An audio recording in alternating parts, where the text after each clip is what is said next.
All right, what's going on, everybody? Welcome to week number 4. That is right, week number 4 of your 9410 seminar in cultural heritage. As always, I am your professor, Dr. Jace K. Austin, and this will be this week's optional check-in video. I will usually record check-in videos on the Monday or Tuesday of each week that we do not have a synced session. And then when we have a synced session, I don't record them. However, this is a special week because, well, just to be honest, between the weather has me actually still kind of stuck at my friend's place in Independence because it's hard for us Southerners to drive on ice, even on treated roads. And I'm just not going to take the risk, so I am here for an extended couple of days. I got trapped here over the weekend, and I am still here. And the second thing that's going on is I am helping her care for her foster child. And so I am, that has thrown my schedule off a little bit as well.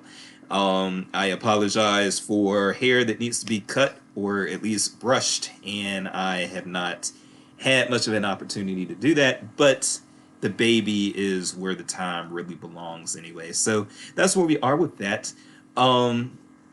What I'm going to do with this check-in video, though, is I am going to discuss 2 assignments. One of them being the assignment that is due on February 14th, your visit to a cultural heritage space, write-up and reflection. And then I'm also going to talk a little bit, I'm going to say a little bit more about something I've already made an announcement about on your final paper. But just to reiterate some things, and hopefully if you are somebody who feels more welcomed if you see someone talking as opposed to seeing text on a screen, then this will encourage you to engage me on your final paper topic. So first, let's talk about the assignment that you have due on Sunday night, your visit to a cultural heritage site resource, write-up and reflection. The first thing that I do want to say is, yes, if you are worried about COVID, I repeat, I am not going to ask you to put yourself in harm's way over an assignment in an elective class. That's just, of all the things, you know what I'm saying? So while I would like for you to visit your cultural heritage site in person, if you can only do some sort of online visit, like for instance, a tour through a virtual museum or something like that, if you're more comfortable with that, certainly do not put your health at risk. I am going to ask you to do what makes you the safest. So yes, you can do a visit to something online in these COVID times. Now, once the pandemic is over, I'm not going to extend that to future classes, but special times call for special accommodations. But you will see what I'm looking for with the paper here, and you will see a sample paper. This was written by one of my students from the previous semester, and they did a fine job with it. So I thought this would make a great sample paper. But what I want you all to be alert on is, and if you have had me in a class before, then you have already heard this, but I want you all to be alert when it comes to APA capitalization, okay?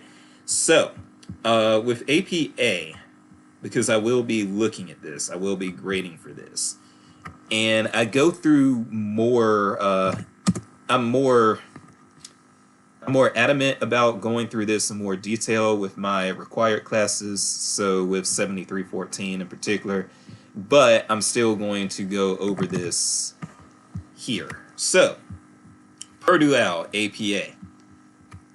Here's what I want you all to know. The capitalization that you have been using your entire lives since elementary school, as far as capitalizing the titles of things, is going to be a little different when you are actually working with a reference list for APA style, and I am going to show you that in a second. Basically, there's a very basic rule that you should follow, and that rule is if you are putting together your reference list for and you have a article for something that appeared, an article title for something that appeared in a periodical, or if you have a book title, or if you have a website or web page title.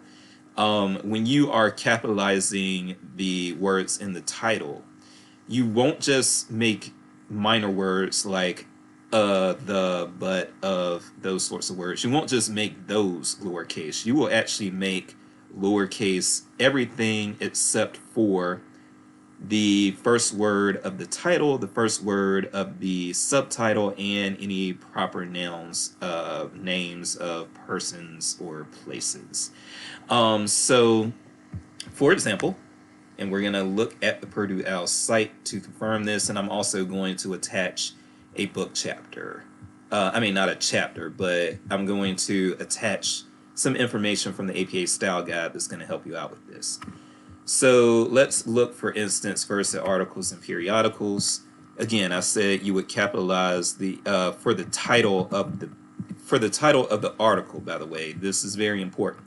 For the title of the article, not the title of the periodical. And again, this is just for the reference. What is this?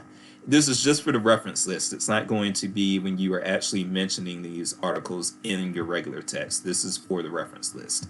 But for the reference list, yes. As you can see here with this format, they have made the word article lowercase. So for title of periodical, yes, you capitalize all the major words. But for the title of the article that appear in the periodical, you will make lowercase some of the words if they are not the first word of the title, first word of the subtitle, or a proper noun. So for instance, here's a great example.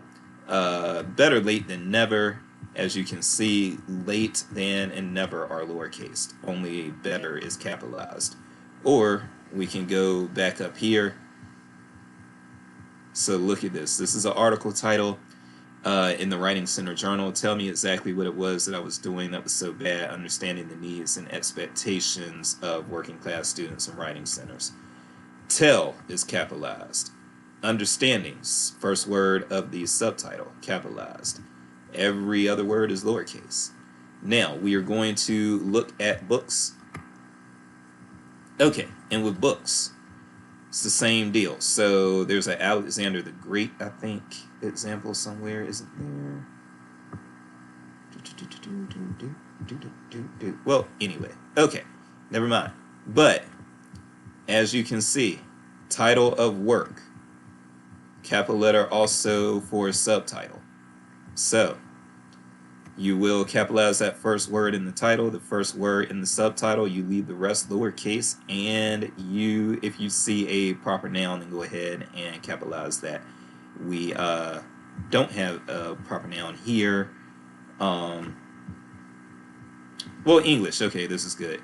So for like languages, you capitalize language, English, Spanish, Japanese, so forth and so on. And in this case, as you can see, the Norton Anthology, which Norton is also, because it's a last name, capitalized. Now, I thought that Norton Anthology, but that shows what I know. So I thought that the Norton Anthology actually was a whole proper noun, but I guess not. So Norton Anthology of English Literature, you see both Norton and English are capitalized. The Middle Ages, I guess, is capitalized fully because, I guess the Middle Ages itself as a specific time period is also a proper noun, so you would capitalize that. And so maybe that Alexander the Great thing that I was looking for was for electronic resources. Let me see.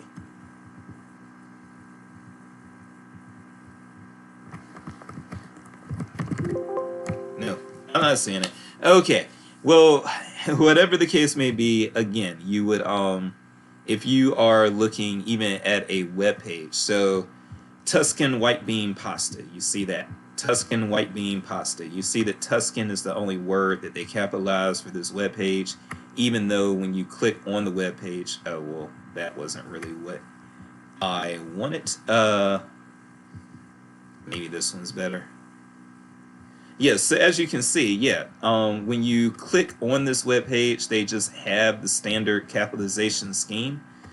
But yeah, you will see that that's not what was done here. Justice served. You see served is lowercase. And you see closed over dogfighting victims. All major words, but they are all lowercase.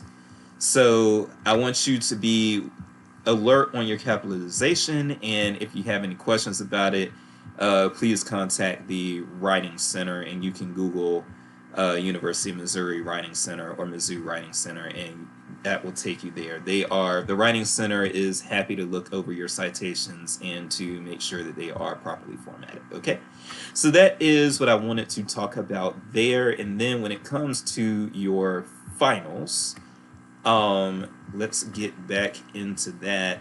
Okay, before I even go to the announcement with the final in it, I also want to reiterate that these things that I put on announcements are actually optional, okay?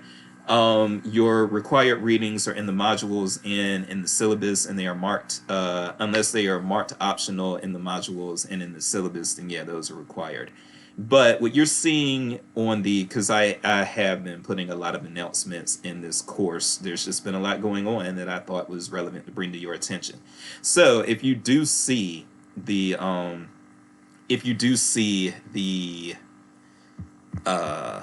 announcements and you see things that can be read in the announcements, just know that these are all optional things to read. You will not be required to read or go over anything that you see in the announcements area. Okay, now having said that, I have been putting a lot of stuff in the announcements area. And what I want to do is to get back on this brainstorming thing that I mentioned a little bit just on the final exam. Or the final paper. So what I'm going to do is I'm going to give you all till March 1st, until March the 1st. If you have a proposal of what you want to do for your final aside from just some paper, then you have until March the 1st to contact me and tell me what it is. And some of those ideas are already there. I like this idea. Dorothy really left an impression on me, and I like this idea of creating. So if you can create a project, like a digitization project like Logan was doing, or if you can create a Wikipedia page, or if you can create promotional or advertising materials, create websites, whatever you you can create I don't know, you can actually maybe even create a description or brochure for a heritage event or heritage resource that exists but doesn't have such. But if you create something that would raise awareness of a heritage place or thing, or you can do something that will help document what's going on with this heritage thing, either in a journal or a magazine or a newsletter or something. There are a lot of possibilities about this, so you can brainstorm, and if you think of something, just come to Dr. Jace by email and ask me whether or not you think it would be a good fit, and I'm going to tell you yes, or I'm going to tell you no. But it can also be something you're already working on, and it can be something that you're working on for work. I'm actually going to even put that out there. So let's say that you are doing a digitization project at your job, at the library you work at, or the museum or archive that you work at.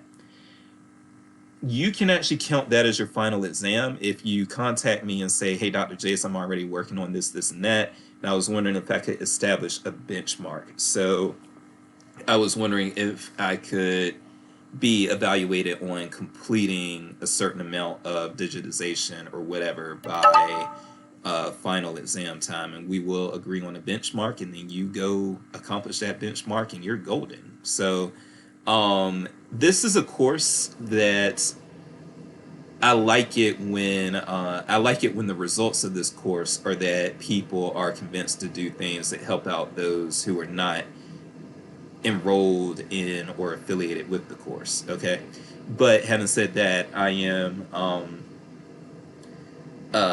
so if you write a paper, basically I say that because if you write a paper, then I'm probably the only person that's going to see your paper unless you use your paper for your e-portfolio or something. But I would really, really love it if you all create something that's going to be beneficial for people beyond this course.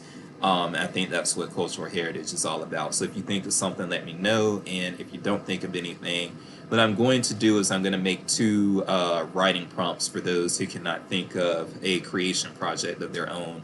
One of the writing prompts is going to be the Confederate thing that everyone had to do last semester. Since that prompt already exists, I might as well reintroduce that prompt as one of the two optional prompts. And then I'll come up with something that's a little more loose that you can write about. And that way, if you're not interested in Confederate stuff, you're not going to feel like you're dying trying to put a paper together about that, okay? So that's how we are going to roll with that. And I will have that second prompt available by March 1st, just as you have until March 1st to propose a creation project for me for your final. So that is all I wanted to talk about for now. But I did just want to be very welcoming and open and warm, or whatever the case may be, warm in this weather in Missouri. It ain't happening too much, but, trying my best, bro. So, I do want to give you all the opportunity to do something that you're going to enjoy for this final project, as well as something that is going to be something that is helpful for people externally, okay? So come to me with your ideas. You have about 20 days or maybe 18 days to think of ideas, and I am going to, again, put that little excerpt from the APA Style Guide as an attachment to this announcement. But that is it for me for this week, and then hopefully next week I will be back home and I will get the video up earlier. But until then, Dr. J's peace and grace. I'm out.